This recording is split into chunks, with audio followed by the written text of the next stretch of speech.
That's 80 years ago, isn't it? Long time. Something came up on daily routine orders saying we need all ground staff, if they want to volunteer for new units. NB, this could be dangerous. At the time of D-Day, I was on Wellington bombers, and we covered from Trondheim down to the bay, looking for U-boats and looking for A-boats. So it was very important that we know nothing about where D-Day was going to be. But it meant that at the time of D-Day, we were actually chasing the A-boats and also checking the A-boat bases as well. I joined the RAF in 1941 and found out I couldn't fly because I was short-sighted. So I went into the RAF as a trainee armourer, which is dealing with guns and bombs. Our part, really, was getting tanks ready for 6 foot wide.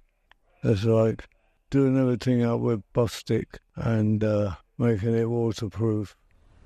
We had a very early start, drove down from Fareham to the main road going down to Portsmouth, which was absolutely crammed full of military traffic, and got on a landing craft tank at Gosport. This is the morning of the 6th. I would be quite honest, pretty scared, because I didn't think it would happen so soon. Just after we got on, we heard Eisenhower's message that everything had started. And then we proceeded to move at a very slow rate because of the amount of traffic. You get built up. It's not a case of more or less apprehension because you don't know what's going to happen. As a gun crew in the Navy, we was put on merchant ships because they started putting guns on merchant ships. And I had no idea. We were diverted and our cargo on the merchant ship was unloaded and our captain never told us nothing about it. We went up the Normandy coast. I was on a frigate at Rowley. I suffered up all the Normandy coast, shelling, and see where the flares are. See where above your head, was like an express train. Oh, we really to the shells batting overhead. We were off the French coast at around 4 o'clock, and we didn't land until about 11:30 with a queue. Boat in front was attacked by an E-boat and a couple of guys were killed.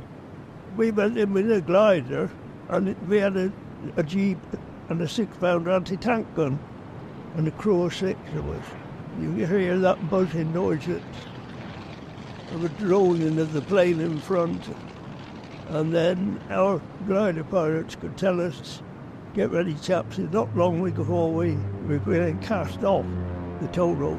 And then a lovely quiet moment.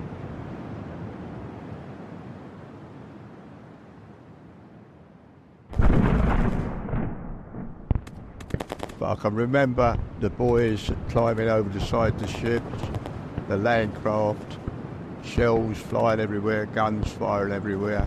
Some of the men getting up to the landing craft and just going straight under the water because it wasn't as shallow as they thought it was. Oh, well, I mean, hundreds of thousands of men going ashore, and the waves of the sea onto the beach, and saw them disembarking from the landing craft onto the beach. Some of them never made it.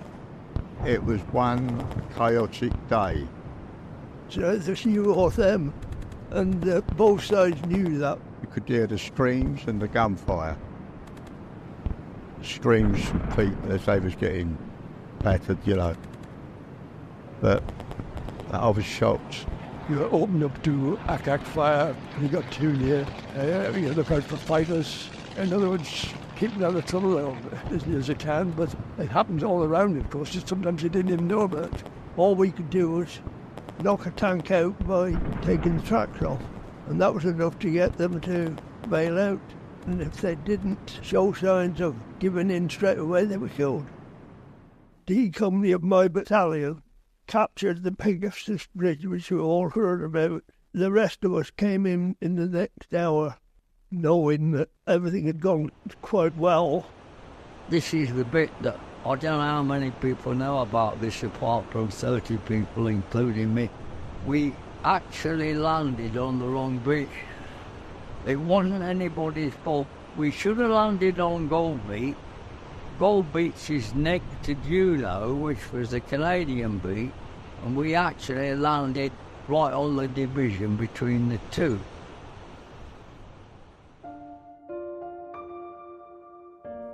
I was in a sixth form of 16 people. Most of them went into the forces. One of them was a Lancaster pilot. He was shot down and killed. Another one was in the tank corps, who was in a tank battle in Normandy and burnt to death.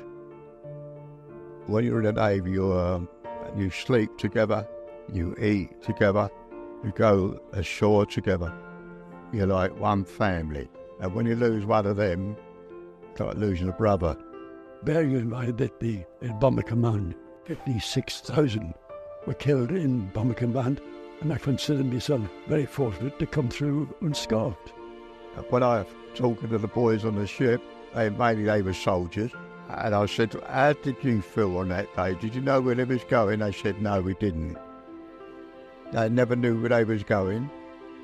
And I was also shocked that some of them said they'd never even fired a rifle in their life. It's fear that drove us forward, I think. Without that fear, we wouldn't have got on so well. We just had to get on with it. How did you live till you were 100-year-old, I say? I say, well, I was very lucky. I had some very, very good pilots, and I also had some very good ground crew to make sure that I was flying good, serviceable airplanes. So I've got a lot to be thankful for. Well, I mean, the things there that I'll never leave me. I'll always remember. Sometimes I've sat on my own thinking, and I think of the boys, young boys, 17, 18, 19, and not coming back, and how their mothers must feel. Well, you probably wear it with pride and remember that those blokes that did their lives that day and afterwards, of course, to the end of the war, give you your freedom that you share today.